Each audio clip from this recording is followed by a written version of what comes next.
আপনারা আখ গাছটা দেখছেন, যাকে বলে আউক বাংলাতে।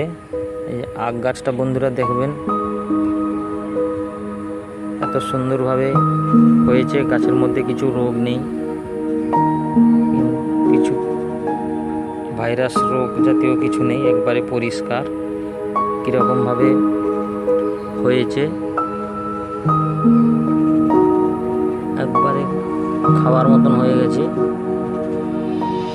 এই পদ্ধতিও বলে দেবো কীভাবে লাগানো হবে, সব সহজ বুদ্ধিতে হয়। একটু কষ্ট করলে সহজ বুদ্ধিতে বাজার থেকে আনতে হবে।